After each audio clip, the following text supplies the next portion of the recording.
E aí descobri a gravidez. E foi engraçado porque assim, eu fiz o exame de sangue. Fiquei sentindo muita dor de cabeça. Falei, eu não tô muito bem, vou fazer um exame de sangue. Aí no exame de sangue bateu, grávida. Eu não acreditei. Aí eu falei pro meu marido, eu quero um ultrassom. Vou fazer um ultrassom dessa barriga, porque eu não acredito nisso. Não, eu não acredito. Eu fui fazer ultrassom pra falar, eu quero ver o bebê dentro dessa barriga. Eu acreditava. Mesmo com o exame de sangue positivo. Quando eu fui fazer o ultrassom, o meu marido sentado do lado, o médico olhou assim e falou, nossa, que legal. Tem na família? Aí, o Anderson olhou e falou, tem o quê na família? É ótimo. Gêmeos, né? São 2. Como assim são 2? Gêmeos, doutor, eu tenho 3 filhos já. Ele falou, então agora você tem 5, porque são 2. Jesus misericordioso. Aí eu falei, não. Aí, o que acontece, né? Eu tive um turbilhão de sentimentos, por quê? A minha mãe era enfermeira. A minha mãe me acompanhou nos meus 3 partos anteriores. Eu tenho foto da minha mãe segurando todos os meus filhos, porque meu marido é aquele que entra e desmaia.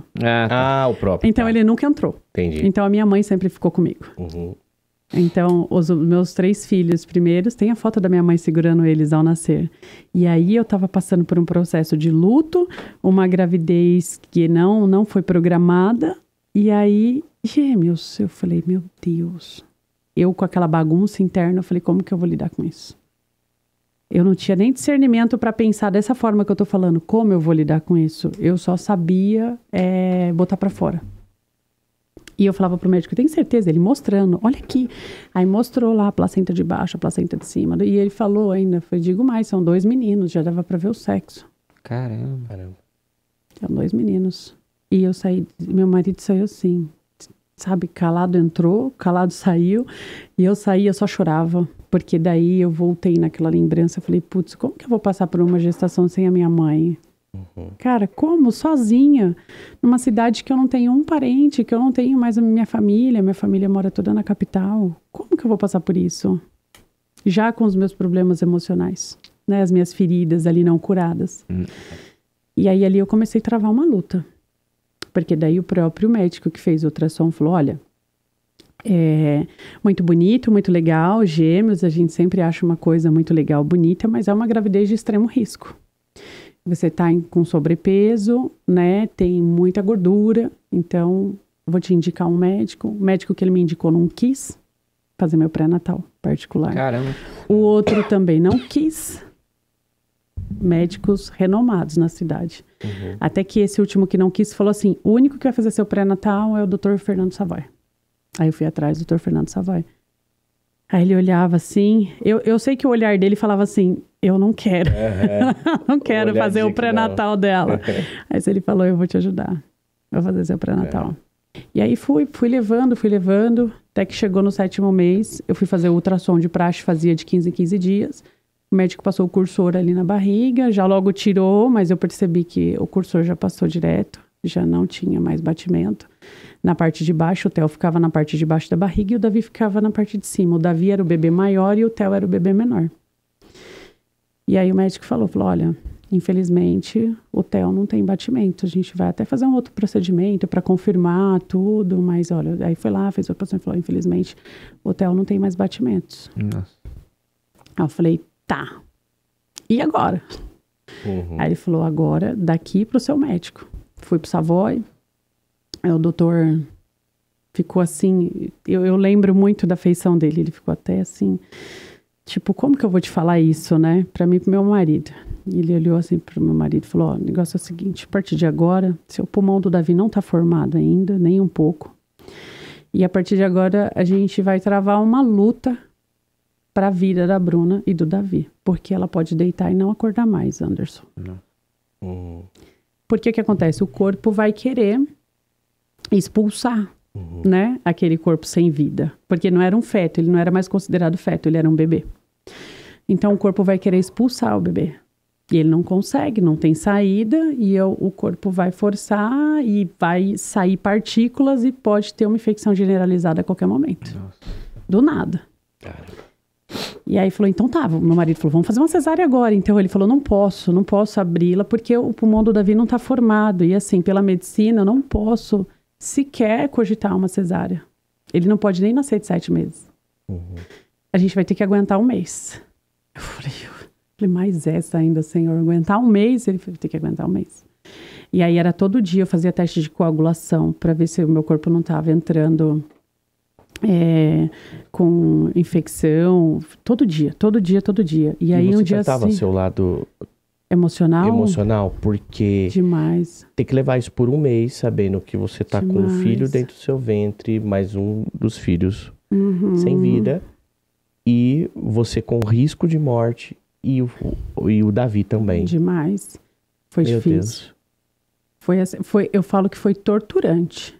Essa é a palavra. Foi torturante, porque parecia que não acabava nunca. Você falava, não vai acabar, hoje 1 mês passa tão rápido.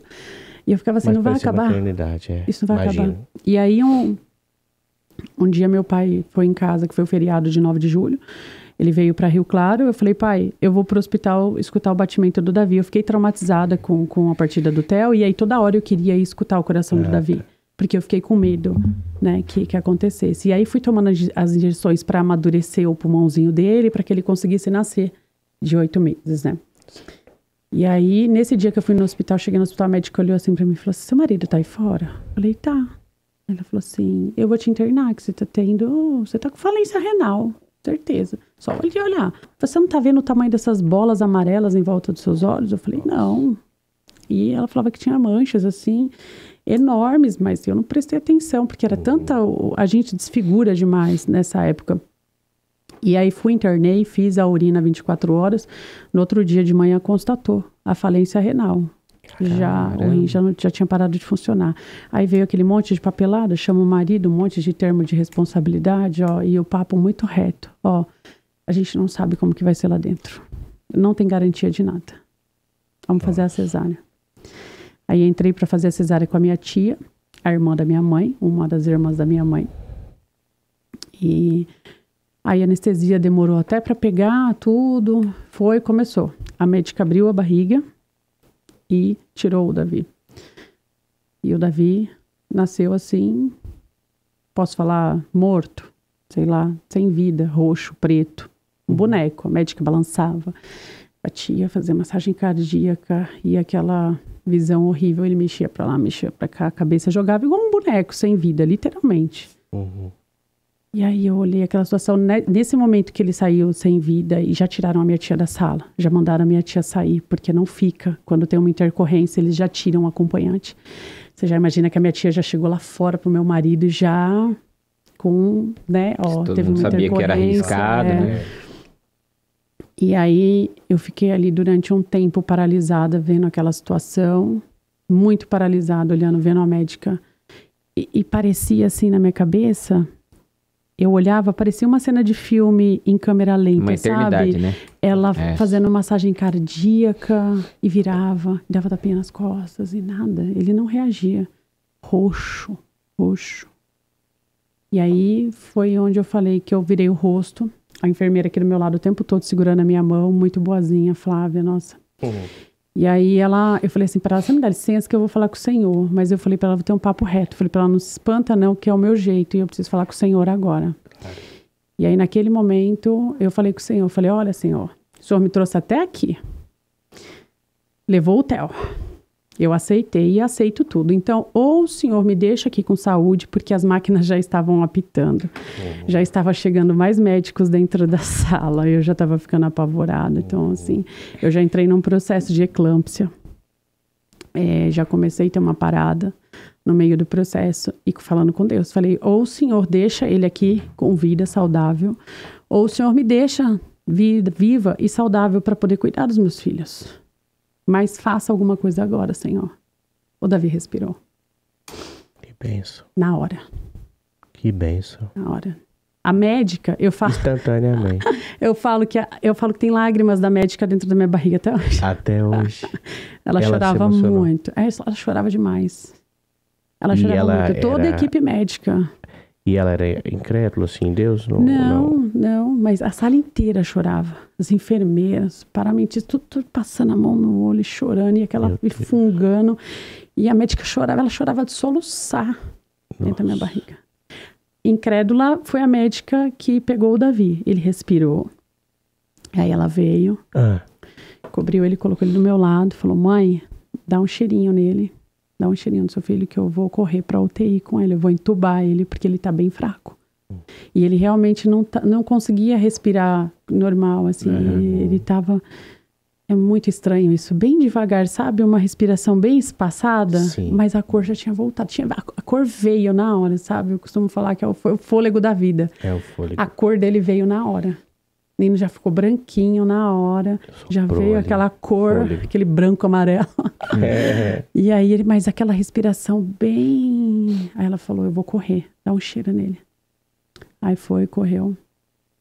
E aí ela passando, ela indo com o bebê, ela falou pra médica que ela tava indo correr, porque ela tinha que assinar um papel. Ela falou, vou correr com ele primeiro pra gente ver com que sequelas ele vai ficar.